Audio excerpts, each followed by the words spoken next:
Olá, amigos. Vamos falar sobre reforma política? Você sabe o que é o distritão? O distritão torna o sistema de eleição para deputado federal em um falso sistema proporcional. No caso, trata-se de um sistema majoritário, ao contrário do que ocorre atualmente. De acordo com a PEC, que altera o sistema de eleição para deputado federal, que ainda está em análise na Câmara dos Deputados, cada estado seria um distrito. E, nesse distrito, seriam eleitos os candidatos mais votados conforme o número de cadeiras na Câmara dos Deputados. Perceba que esse sistema independe de partidos e coligações, porque seriam eleitos sempre os mais votados. Tomemos como referência o estado do Rio de Janeiro, um estado cuja população é de 16 milhões de habitantes. Pelo atual sistema, são eleitos aqueles em que, de acordo com o quociente eleitoral obtido pelo partido ou coligação, atingem o número mínimo definido pela Justiça Eleitoral. Esse é o sistema que trabalha a média do total de candidatos de um partido ou coligação. Esse é um sistema democrático, é um sistema que privilegia a democracia. O distritão, se comparado com esse sistema, ele possui diversas fragilidades. Então, vamos colocar algumas fragilidades desse sistema distritão. Primeiro, não há necessidade de candidatos, um número de candidatos para fortalecer a legenda. Não, não há. Se os mais votados serão os eleitos, para que vários candidatos? Para que atingir um mínimo definido por lei, ou o máximo definido por lei? Não é necessário. Segundo, esse sistema, por privilegiar poucos candidatos, privilegia os poucos que já possuem mandato legislativo. Terceiro ponto, o distritão leva em consideração um número demasiadamente grande de eleitores para formar esse distrito.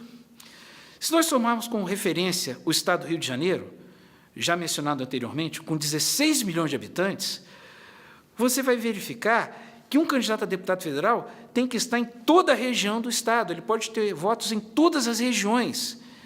Ele que já tem mandato, o candidato que já tem mandato, ele tem um poder de mobilidade melhor, ele pode estar em vários locais. Isso não é um distrito, isso é um falso distrito. Vamos tomar como referência, eu coloco uma interrogação, por um sistema efetivamente distrital.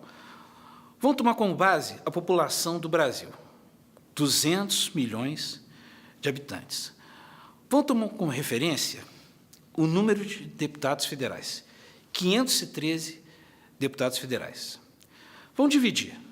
Teríamos uma média de 390 mil a 400 mil habitantes para cada vaga na Câmara dos Deputados. Está aí um sistema democrático, está um sistema que privilegia os municípios mais populosos com os municípios menos populosos. Se tomarmos como referência ainda o sul do estado do Rio de Janeiro, é possível que haveria uma representatividade de 2 ou 3 deputados federais na Câmara dos Deputados. Um quinto ponto que nós podemos tomar como análise é que o distritão favorece aquele candidato que pode estar no estado inteiro. Ou seja, ele pode estar na região metropolitana, pode estar no sul fluminense, no norte fluminense. Basta que ele tenha dinheiro para gastar. Ou seja, o distritão favorece o poder econômico. Nessa toada, uma outra observação, uma sexta observação, é que o distritão efetivamente serve para desestimular os candidatos que não detêm mandato, os candidatos que estão iniciando na política, favorecendo, logicamente, aqueles que já detêm mandato. Adicionado a isso, existe um fundo de 3 bilhões e 600 milhões de reais que vai estar disponível para a próxima eleição. E vai favorecer quem? Vai favorecer aqueles candidatos que já detêm mandato e são candidatos à reeleição. Por fim, eu coloco uma interrogação. Por que, há pouco menos de um ano das eleições, os grandes partidos querem fazer essa modificação? Querem alterar o sistema para majoritário num falso distritão, que é um sistema majoritário. Eu entendo que é o medo de uma profunda derrota em 2018. Meus amigos, pensem nisso. Um grande abraço.